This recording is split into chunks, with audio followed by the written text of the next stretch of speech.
Dal Vangelo secondo Giovanni.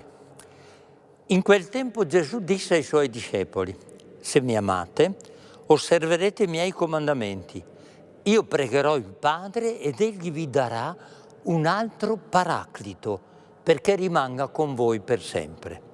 Se uno mi ama, osserverà la mia parola, e il Padre mio lo amerà, e noi verremo a lui e prenderemo dimora presso di lui. Chi non mi ama non osserva le mie parole, e la parola che voi ascoltate non è mia, ma del Padre che mi ha mandato. Vi ho detto queste cose mentre sono ancora con voi, ma il Paraclito, lo Spirito Santo, che il Padre manderà nel mio nome, lui vi insegnerà ogni cosa e vi ricorderà tutto ciò che io vi ho detto. Nell'antichità e nell'area del Mediterraneo, terminato il raccolto del grano, si usava ringraziare la divinità e la terra per i doni che aveva dato necessari per vivere. La festa avveniva di solito 50 giorni dall'inizio del raccolto. Il popolo di Israele usa la festa per ricordare 50 giorni dopo l'uscita dall'Egitto e per ricordare in quella festa il dono della legge data a Mosè sul Sinai, su tavole di pietra. San Luca, negli Atti degli Apostoli, segue questo schema e colloca nel 50° giorno dopo la risurrezione di Gesù la nuova alleanza per tutti i popoli inaugurata dal dono dello Spirito Santo, che si offre ad ogni credente come la nuova legge che agisce nell'intimo della persona perché è scritta nel cuore e non più su tavole di pietra. Ma cosa significa questa solennità per la nostra vita quotidiana? Cosa vuol dire celebrare questa festa dello Spirito Santo?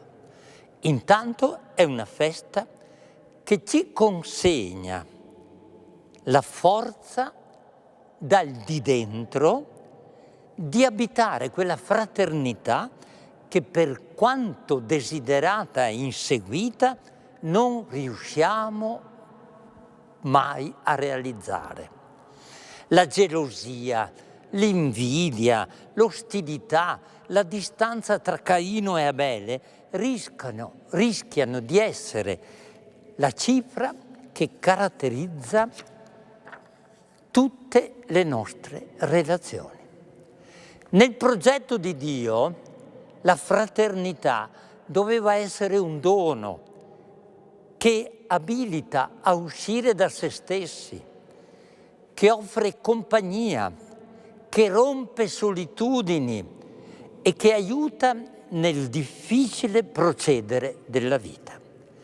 Il fratello biologico, poi, doveva essere il ponte che insegna a vivere l'altro come una risorsa e mai come una minaccia.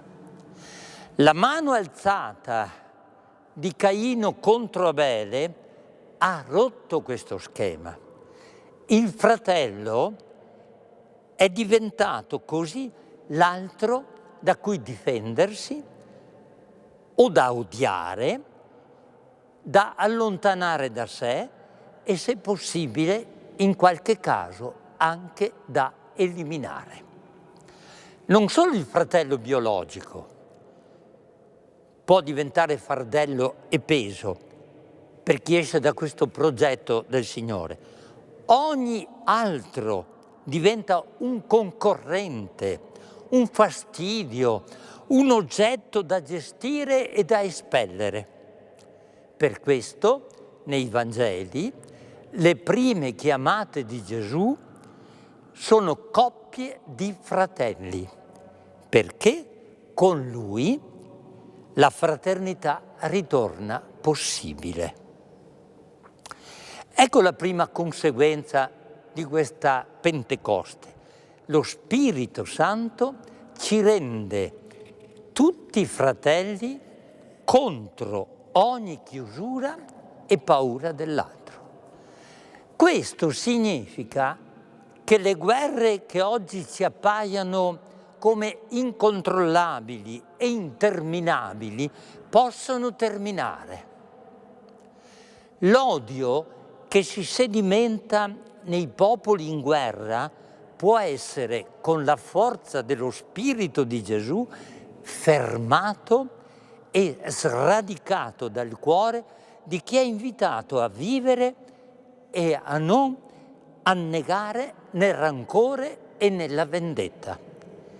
Ma lo Spirito di Gesù ci educa anche alla fraternità, non solo nei grandi contesti segnati dalla terribile violenza che c'è nel mondo, ma proviamo a pensare quanti conflitti abbiamo tra paesi dello stesso territorio, tra condomini della stessa via, tra tifoserie della stessa città, tra colleghi della stessa azienda. Ma non illudiamoci, si litiga in casa, tra parenti, nelle nostre famiglie, nelle nostre comunità cristiane e persino all'interno della coppia. Se lo Spirito Santo non ci guida dal di dentro, l'altro resta un oggetto e non diventa un soggetto, un tu, che mi rende possibile l'incontro con il Signore che spezza il pane nell'Eucaristia. Se avvertiamo l'altro che ci sta vicino come presenza pesante, fastidiosa, nociva e di ingombro, perché desiderosi di un espandersi individuale e solitario, è il segno che lo Spirito Santo, che è in ogni persona, non riesce ad agire a causa dei blocchi che noi gli poniamo dentro. Solo lo Spirito Santo, ecco l'importanza di questa festa, ci rende capaci di costruire fraternità libera e liberata dalle divisioni e dalla paura della diversità.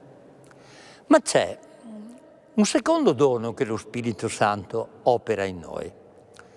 Ci rende capaci di realizzare ciò che apparentemente appare come impossibile.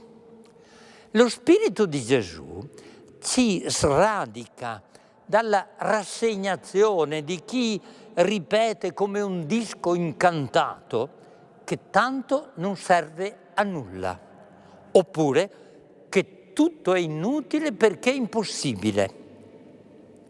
Ho chiesto a due amici, lei si chiama Asia e lui Diego, perché hanno preferito convivere piuttosto che sposarsi.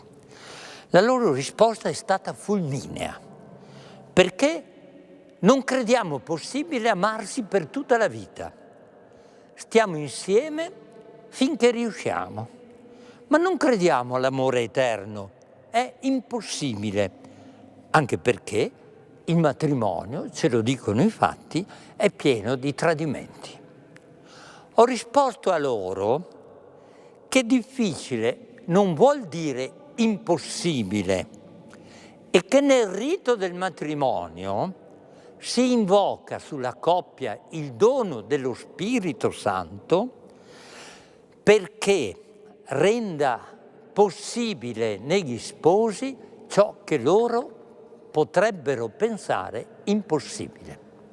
Non a caso San Giovanni descrive il primo miracolo di Gesù all'interno di una festa di matrimonio, dove gli sposi non hanno più vino, ma c'era l'acqua e Gesù trasforma l'acqua in vino per dargli loro lo Spirito che gli dà forza e energia e gioia.